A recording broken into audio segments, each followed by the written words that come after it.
तो छात्रों, आज हम पाठ संख्या 11 पढ़ेंगे, कक्षा 6 हिंदी की। पाठ का शीर्षक है जो देख कर भी नहीं देखते। ये पाठ निबंध है और हेलेन केलर के जीवन पर आधारित है। वह अपने जीवन के अनुभवों को यहाँ पर प्रकट कर रही हैं, प्रस्तुत कर रही हैं। थोड़ा हेलेन केलर के विषय में जान लेते हैं। ये अमेरिका की निवासी थी और इनके विषय में कहा जाता है कि बचपन से ही इनके देखने और सुनने की क्षमता जाती रही, जिसकी वजह से इनको काफ़ी समस्याओं का सामना करना पड़ा। परंतु इन्होंने जीवन में हर कदम पर संघर्ष किया और कभी हथियार नहीं डाला।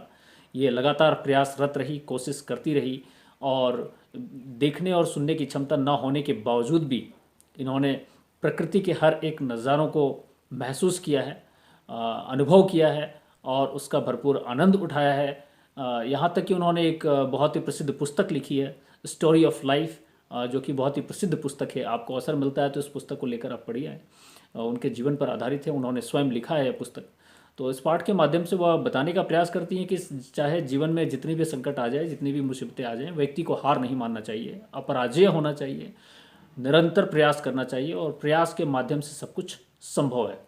तो इस पाठ में जो देख कर भी नहीं देखते, इस पाठ में हेलेन केलर जी अपने सहेली से या अपने मित्र से पूछती हैं, जो मित्र घंटा भर जंगल की सैर करके आए हैं, उनसे पूछती हैं कि आपने घंटे भर जंगल का सैर किया, आपने उस दौरान क्या क्या देखा। तो उनके मित्र का कहना ये होता कि कुछ खास तो नहीं।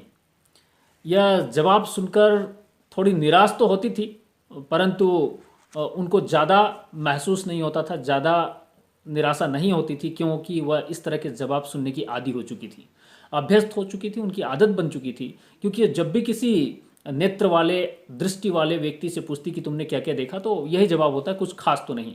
जिसकी वजह से उन्हें महसूस होता है कि लोगों के पास आंखें हैं, भगवान ने उनको देखने की शक्ति दी है, परंतु इसका इस्तेमाल, इसका प्रयोग वह सही ढंग से नहीं करते हैं। अर्थात देख कर भी चीज़ों को नज़रअंदाज करते हैं। प्रकृति में जो बहुत सारी सुंदर चीज़ें मौजूद हैं, आकर्षित करने वाली, मन को पूरी तरह से उमंग से भर देने वाली चीज़ें हैं, उनको देख कर भी नज़रअंदाज कर देते हैं, जिसकी वजह से उनको थोड़ा मन में कष्ट होता है। और हेलेन केलर जी के विषय में वो स्वयं अपने विषय में बताती हैं कि उनको उनके देखने की क्षमता नहीं है, वो देख नहीं पाती हैं, फिर भी वो प्रकृति के हर एक रंग को महसूस करती हैं, प्रकृति में मौजूद हर एक खूबसूरत चीज़ों को महसूस करने की क्षमता रखती हैं। जैसे कि उनके विषय में यह बताया गया है कि वह भोजपत्र की चिकनी छालों को, भोजपत्र अर्थात वो पत्ता जिस पे भोजन करते हैं, उसकी चिकनी छालों को छूकर पहचान लेती थी। चीड़ के जो खुरदरे पेड़ के छाल हैं, उनको छूकर वो पहचान लेती थी। यहाँ तक कि बहते हुए झरनों में हाथ लगाकर उनकी शीतलता को वह महसूस करती थी। फूलों पर बसंत ऋतु में फूल की टहनियों पे जो फूल खिले रहते हैं, कलियां खिली रहती हैं, उनके घुमावदार मखमली सतह को छूकर वो पहचान लेती हैं कि यह फूल की पंखुड़ियां हैं। पेड़ों पर कभी अचानक हाथ डालती हैं और किसी चिड़िया के कूकने की आवाज़ सुनाई देती है, तो वह समझ लेती हैं कि ये चिड़िया की आवाज़ है, कोयल की आवाज़ है। हरी घास के ऊपर बैठना उन्हें बहुत आनंददायक लगता था, क्योंकि हरी घास जो है वह उनको किसी महंगे कालीन से कम नज़र नहीं आती थी। तो उनके पास देखने और सुनने की क्षमताएं नहीं थी, फिर भी वह हर एक चीज़ को महसूस करती थी। ये उनकी बहुत बड़ी खूबी थी।